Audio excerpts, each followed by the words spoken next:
सबसे पहले एक बड़ी खबर आपको बता दें जो बिहार से मिल रही है। बिहार आर्थिक अपराध यूनिट ने नीट के 9 परीक्षार्थियों को नोटिस भेजकर पूछताछ के लिए बुलाया है। सूत्रों के हवाले से बहुत बड़ी जानकारी मिल रही है कि सॉल्वर गैंग के पास से पुलिस को 13 परीक्षार्थियों का रोल कोड मिला था।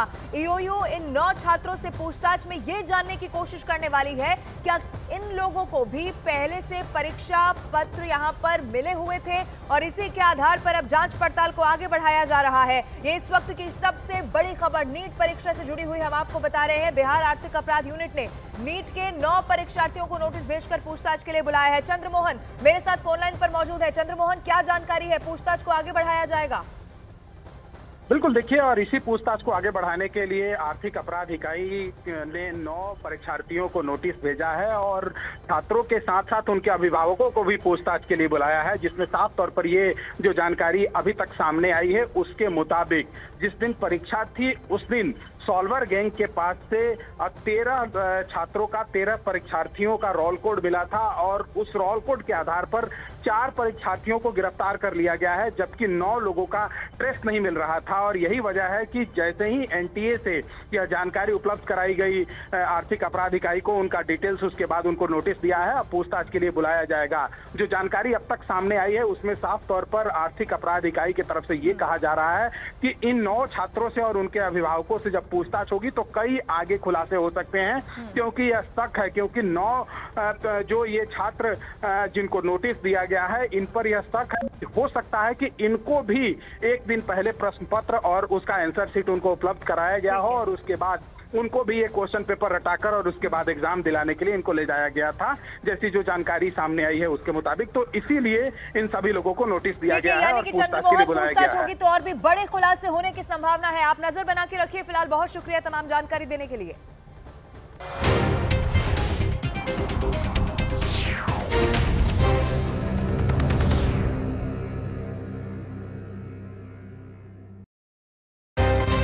दिनों से मुनक नहर के जरिए उसे कम पानी मिल रहा है, क्योंकि हरियाणा उतना पानी ही नहीं छोड़ रहा जितना पहले छोड़ता था। करीब 102 किलोमीटर लंबी मुनक नहर हरियाणा के करनाल के मुनक रेगुलेटर से शुरू होती है और यमुना का पानी लेकर खुबरू और मंडोर बैराज से होकर दिल्ली के हैदरपुर पहुंचती है।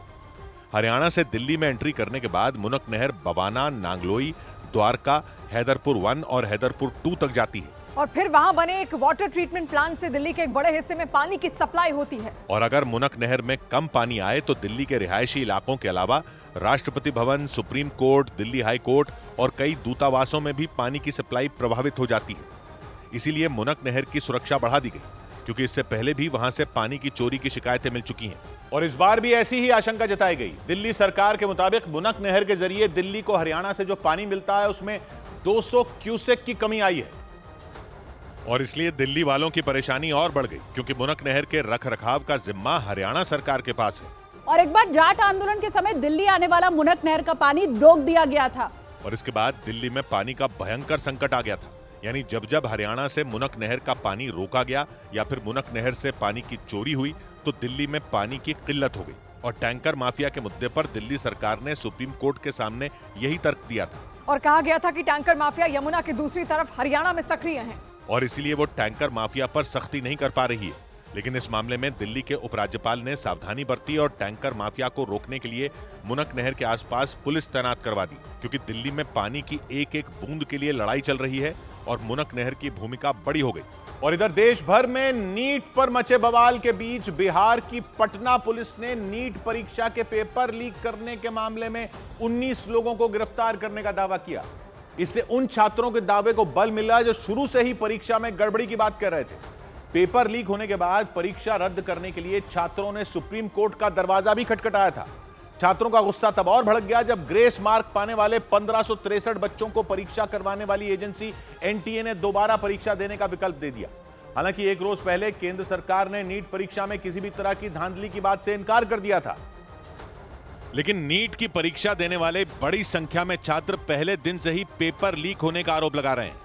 इसी वजह से नीट की परीक्षा देने वाले छात्र और पार्टियों के छात्र संगठन इसकी सीबीआई जांच की मांग पर अड़ गए। छात्रों के आरोप उस वक्त सच साबित होते दिखे जब पटना पुलिस ने पेपर लीक करने के आरोप में 19 लोगों को गिरफ्तार करने का दावा किया। इनमें 14 आरोपी पटना से, 4 पूर्णिया से और एक गोपालगंज से गिरफ्तार किया गया। आरोप है कि ये सभी लोग दूसरे छात्रों की जगह परीक्षा दे रहे थे, मतलब सॉल्वर गैंग से जुड़े थे। पटना पुलिस की एफआईआर के मुताबिक पेपर लीक के पीछे एक संगठित गिरोह काम कर रहा है। आरोप है कि गिरोह के सदस्यों ने कुछ छात्रों और नीट की परीक्षा करवाने वाली एजेंसी एनटीए के कर्मचारियों की मदद से पेपर लीक करवाया था। पटना पुलिस ने दावा किया कि पेपर लीक मामले में कुछ आरोपियों को परीक्षा वाले दिन यानी 5 मई को गिरफ्तार किया गया था और उनके पास से 4 छात्रों के एडमिट कार्ड की फोटोकॉपी बरामद हुई थी। जांच आगे बढ़ी तो यह पता चला कि परीक्षा से एक दिन पहले करीब 35 छात्रों को नीट के पेपर और उसके जवाब दिए गए थे। और सूत्रों से मिली जानकारी के मुताबिक पटना पुलिस की पूछताछ में एक आरोपी ने इस पूरे पेपर लीक से पर्दा उठा दिया।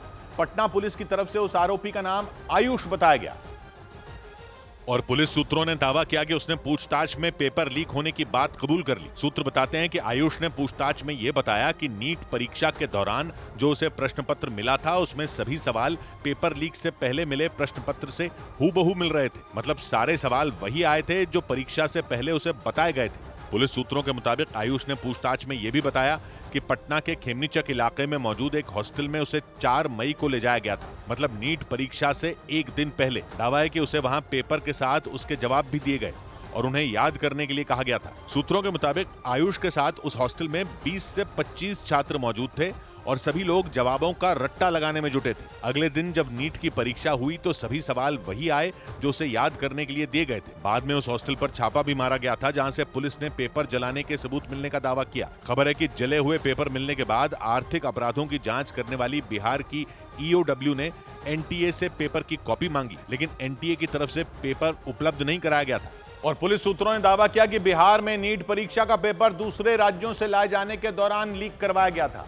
बिहार में पेपर लीक की जांच कर रही आर्थिक अपराधों की जांच करने वाली ईओडब्ल्यू की जांच में यह बात सामने आई कि बिहार में नीट परीक्षा का पेपर मध्य प्रदेश और गुजरात से आया था।